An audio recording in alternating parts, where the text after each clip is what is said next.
What is up, you guys? It's your favorite cutie Tati, and this is another installment of What? Talking with Tati. And if you guys missed it, happy Valentine's Day, happy Lovers Month. It's still Black History Month. So many things are going on. So speaking of Black history, we know that Tyra has definitely made so many strides in the modeling industry, opening up doors for women all across the country and the world to do modeling through America's Next Top Model. And I watched the documentary and I have a couple thoughts.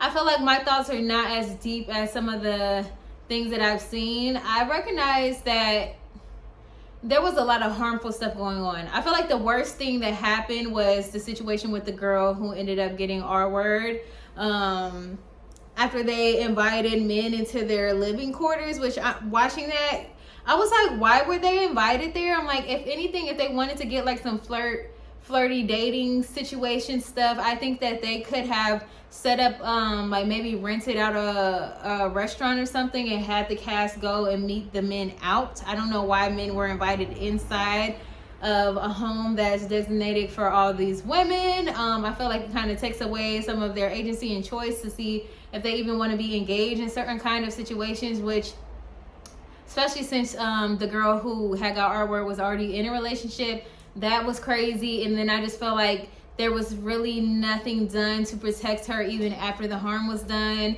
There was no one to come and, make sure that she was okay. I feel like she should have been sent home. The fact that she wanted to go home and they tried to convince her to stay just to amplify her situation and use it as a storyline, not good. Not good.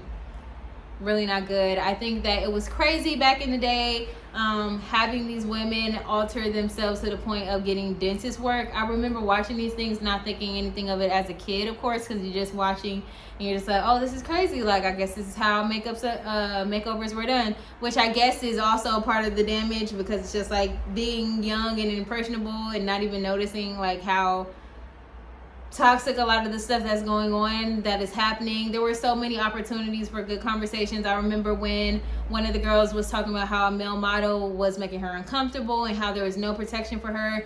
I feel like she absolutely did what she was supposed to do. She spoke up. She said, hey, this person is crossing my boundaries, and they basically proceeded to look at her and just like, girl, do you want to go home or not? Like, there was no protection for a lot of the women.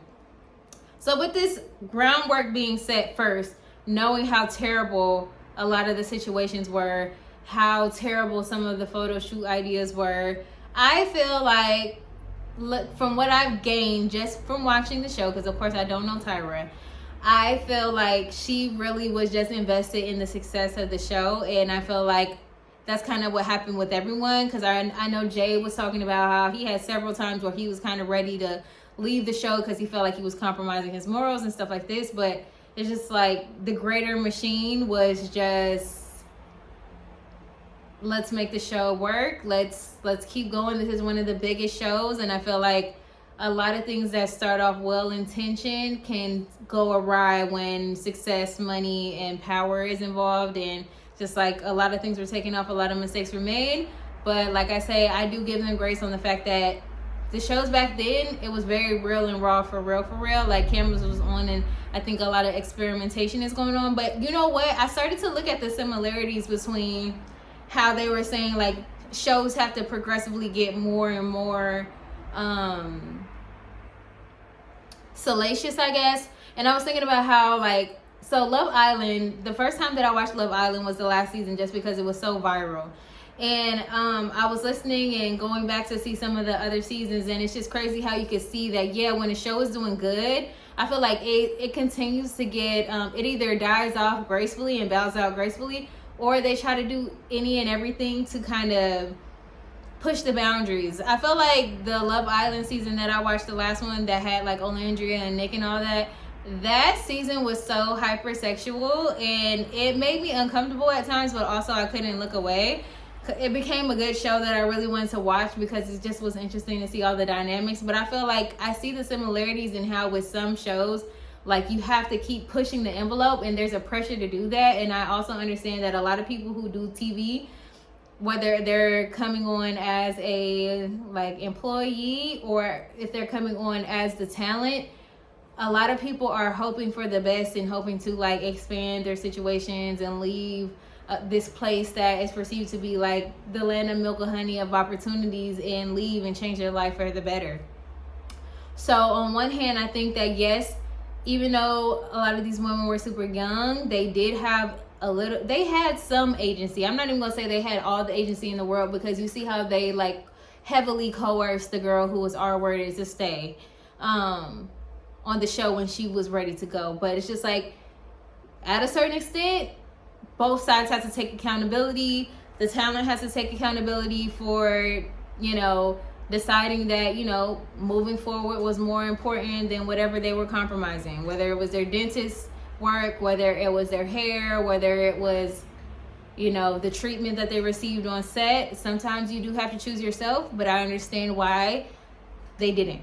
You know what I'm saying? I understand why they didn't. A lot of these people, you see how like on the confessionals, they were talking about like, yeah, I didn't want to go back to working at Walgreens. I didn't want to go back to this, that, and the third. And then you're here with this, you know, superstar and with all these perceived connections and stuff like that. And you think that, yeah, I need to be here so that I can change my life because these are women's dreams. Like, you know what I'm saying? And everybody was shooting their shot. I think with everything that's good, there comes a little bit of bad too. It's just the nature of duality. Everything, you know, that is progressive usually has pros and cons. That's just the name of the game. And I think everybody who goes on reality TV going forward and learning what we learned from the past should know that even though we're moving forward and things are a lot better now, hopefully, you still see a lot of questionable things going on sometimes with production and reality stars. We see it all the time, right? Coming after like the shows have debuted and had their reunions, and you hear about, oh, so and so was trapped in false entrapment and starvation and all this other stuff. Where there's people, there will be problems, okay? But I think that when you sign up for something like that, you have to know that it's going to be a journey, and that journey is going to be your own, and either you decide to go home or you're in it to win it, okay? Craziness. But also, like, seeing the internet respond to Tyra and seeing all the memes and the little snippets from the show that I done forgot about. Tyra was absolutely hilarious. And I see why she was able to land the show, because that woman, say what you want about her, but she is a character and she is a personality, and she is unhinged in a fun way. In a fun way.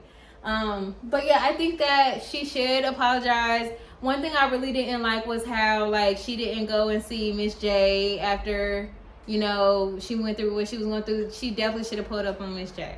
And I also didn't like how she had stonewalled Jay, the one that was a makeup artist at first. I don't like how she did him. Like, I get that you can be disappointed, but also to like punish him the whole time while he still chose to, you know, come back, even though if it was kind of coerced, the way that he made it seem. He's like, it made it seem like, do this or be blackballed, okay? So he's like, well, one more season, whatever. But, and then a big lesson that I got out of that too is it goes for any job. If you feel like you're compromising yourself, don't choose the job over yourself, because in the end, the job or whatever it is that you gave the power to is always going to win in the end.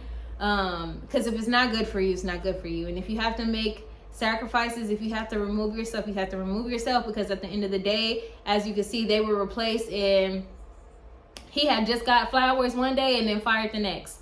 Choose yourself, okay? I learned this from a young age, because I had so many odd jobs and stuff like that. And I learned a long time ago, I picked myself over my work. And when I felt like I'm not being valued, if I felt like I wasn't getting paid enough, I had to get up and go. Okay? Simple as that. Because at the end of the day, you can make a million excuses about why you should stay, but that's not going to change anything when the time comes inevitably for that sacrifice to have been too great. You know what I'm saying? And our time is money. Our time is valuable, period.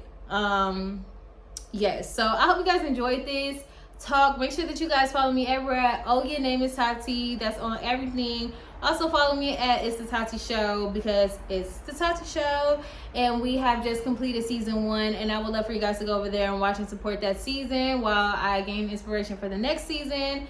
We should start filming again in April, possibly before. I've already gotten one episode for next season, but I'm just taking it in strides and kind of just figuring out my game plan and trying to upgrade in the ways that make sense. And then we'll be back with the second season.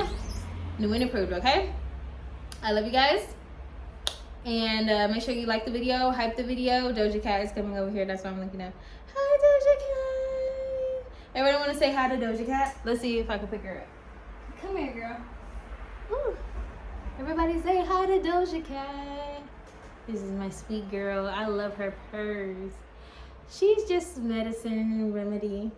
Yes, hi, girl. She's literally the sweetest baby doll ever. I just love her eyes, and she loves the camera. Whenever I'm shooting something, or like especially if I'm doing like photo shoot, she'll just come over and grace us with her presence, and she just loves it. This is a sweet girl. Look at her. This is a sweet girl.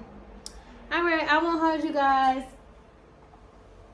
Have the best week. Have the best day. Have the best everything. Love you. Bye.